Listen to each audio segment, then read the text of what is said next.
What's up, everyone? Welcome back to Cracka, which is comics, reviews, awesome movies, comedy, and anything else I think kicks ass. This is episode 32, part 3. It's continuing my massive comic collection. Last one I left off with was 330, which was starting a run with Erik Larsen on Spidey. Obviously, it had the Punisher in it as well. One thing I'm going to let everyone know, like I've said it before and I'll say it again, I'm going to be breaking this up into many parts. Probably would be easier just to make it different episodes, but you know what the hell, I like to save my episodes for one thing at a time. So, like I said, this is part 3, and I'm still not even halfway done with just one box of Spider-Man. And I have, I believe 10 more boxes or more to go, so you're in it for the long haul if you really want to see this entire collection. I did say I was going to show my entire collection, and I shall. So let's get started. Number 331, which is like I said, Erik Larsen. It's got Spidey and the Punisher. Very cool. And I guess I probably could go a lot faster with this if I didn't give any kind of explanation on any of these. But where's the fun in that? Try to give you little tidbits as much as I can.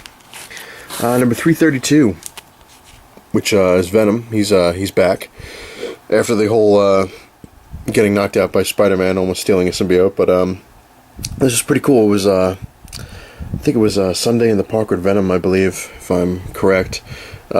He actually, because the symbiote can, obviously, for anyone who's a Venom fan, can change its appearance.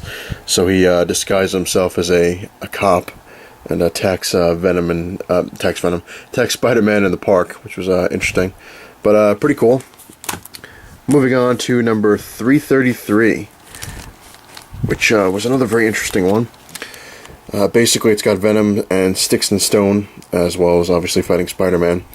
And Venom lures Spider-Man into an abandoned tunnel, like Fallout Shelter kind of thing. And Sticks and Stone were actually trying to kill Spider-Man, but you know how Venom is crazy like that, and he doesn't want that to happen, so he wants him for himself, so he kind of helps Spider-Man fight these two guys. I do have 2 issues of these, and I'd say I would show you why, but there's one, and obviously here's the second one. The reason I have 2 issues is this one I actually got when I was working in a comic book store, FunQuest, like I've said before, but I had bought it, and then when I actually looked inside it after I got it, it was actually signed on the inside by, I believe, if I'm not 100%, but I remember my boss saying something that when he went to Disney, he saw Spider-Man and Spidey signed it. A guy dressed as Spider-Man. So that's cool and all, and it is cool to have, I guess. But I think it would pretty much ruin the comic a little bit because it's not signed by the artist or a writer or anything, just signed by a dude in a Spider-Man costume, which is cool. Cool story. So I went and got another one that wasn't signed and is actually in better condition because I'm sick like that. Also in this issue, which is pretty cool, it actually Sticks, that dude right there with the fingers, is like a walking cancer kind of guy. And at the end of this thing, Sticks actually touches Venom and it melts his suit, basically killing it or so you think. But later on he comes back around. But so basically Venom dies in this roundabout sort of way. But moving on. Damn, lost my place again. No! Oh well. It's easily fixed. There we go. Number 333 was the last one. This is number 334, which is when they started bringing back the Sinister Six, which is pretty cool. There's Doc Ock and Electro. It's actually one of my favorite evil groups, the Sinister Six. I just thought it was cool how they put them together. Very interesting. Let's see, then number 335. As you can see, Doc Ock is putting them together. He's got Mysterio, Sandman, himself, and Electro. And Spidey's fighting the Shocker, which on this particular thing does not join the Sinister Six. Not really a huge fan of Shocker, especially when you got Electro. It kind of defeats the purpose. But number 335 is the next one, where they have the Vulture and Chance, which I believe, if I'm correct from remember reading this, Nathan Lubinsky, I think his name was who was dating Aunt May, is the guy who dies in this. If I'm 100% sure.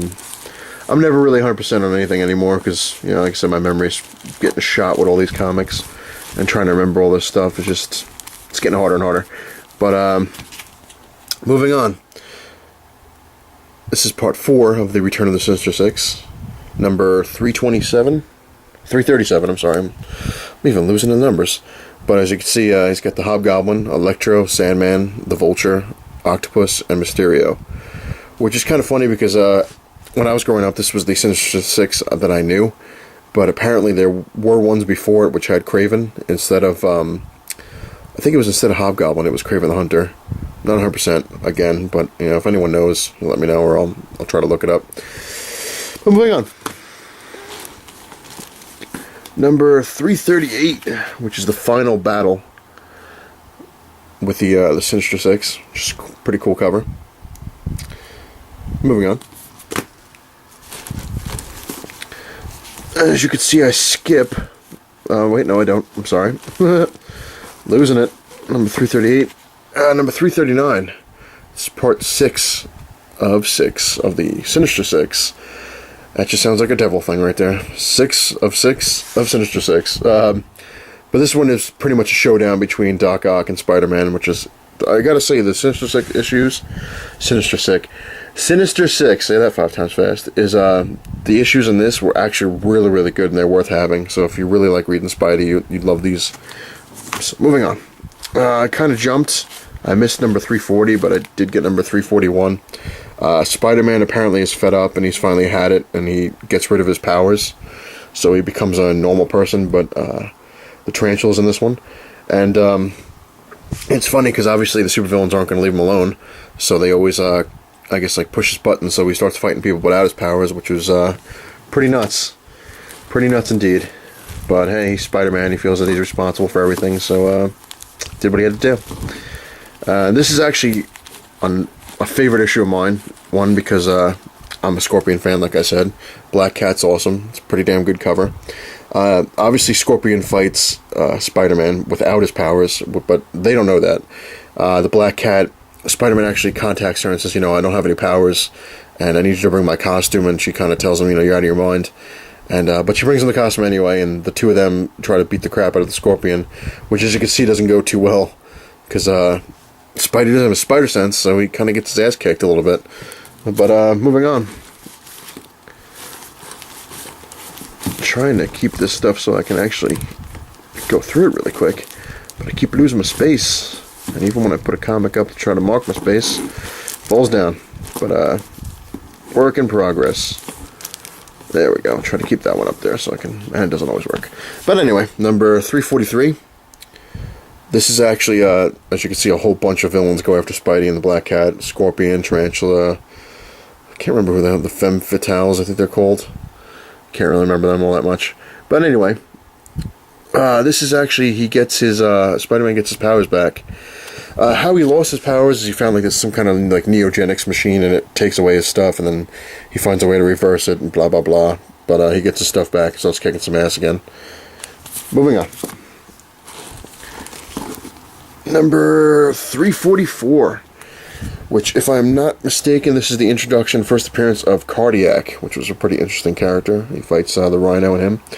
Like I've said before, I love my first appearances, so you know, even second-tier characters that get their first appearance. Moving on. Let's see here. Number 345, which is the return of Venom. And if I'm not mistaken, he fights Boomerang in this. But this is actually the first cameo, or first cameo appearance of Cletus Cassidy, who turns into Carnage later on.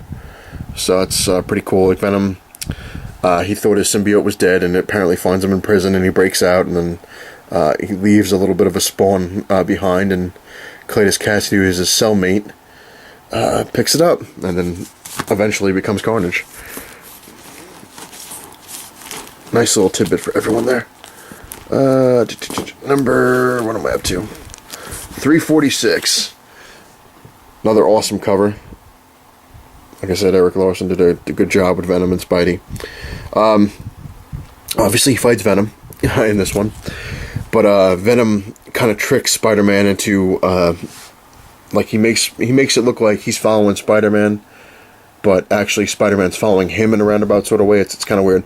But he tricks Spider-Man into like this cryogenic lab and freezes Spider-Man, and it looks like Venom won. But you move on to another one. I'm going to show you. Another one I have two of, which is number 347, which is probably one of the awesomest covers I've ever seen. It's definitely one of my favorites. I just thought it was really cool looking. And how Eric Larson made Venom look just massive, which is just pretty damn cool.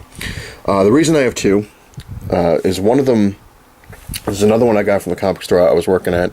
And back in the day, I wasn't really entirely careful of what my comics look like. I just, I got them and brought them home and read them. But actually, it's so hard to tell in these, but I think it's this one, yes. Somebody actually must have used it as some kind of an outline and was writing, I guess, something on top of it. And you really can't see it in the way it is now, but there's like little outlines of whatever the guy was writing about or drawing or whatever it was all over the book. So that kind of pissed me off, so I had to find another one. So I got two. But anyway, this is the continuation with the Venom stuff, and basically Spider-Man winds up on an island, and that Venom is plotted, the whole big thing, free Spider-Man, drop him off this deserted island so he can have him all to himself and there'll be no interference. And that's pretty much what Venom tells him. He's like, every time we ever fight, there's always some kind of interference between superheroes, or something happens and you get away, and I never get, I can kill you, obviously, because I'm better than you and stronger and blah blah blah. Very, very cool issue. Spider-Man actually outsmarts Venom. Spider-Man basically ran out of web fluid, and he's running on foot and stuff like that, just tricking Venom with like just little traps that he sets. But basically, the big huge thing on this is that Spider-Man convinces Venom that he killed him. Spider-Man finds like this old abandoned mine, and it's leaking gas or something like that, and he grabs like a torch because Venom, obviously, the symbiote can't handle fire or sound. And Venom thought that he was using the torch to keep him away, but actually Spider-Man wedges it between a tree, and Venom apparently throws like this van at him, and it hits the tree and knocks the torch into the thing, and then Spider-Man throws his costume and his web shooters into the hole after this big huge explosion. And Venom sees it, the melted, obviously as you can see on the cover, the ripped costume over a skull, and he's got a melted web shooter, so he's convinced that Spider-Man's dead. And Spider-Man actually swims off the island to he finds a like some kind of cruise liner or something like that and gets on that. But this is pretty much the end of Venom for quite a while, because again, like they said, he thinks he killed Spider-Man, so he just kind of stays on the island and never goes after Spider-Man again, at least for a while. Moving on, number 348. This is basically when Spider-Man joins the Avengers for the first time. Yes, it did happen back in the day, not just like it was recently, but he was a reservist, so he wasn't really a full Avenger. And the Sandman actually joins the Avengers, which, very cool issue.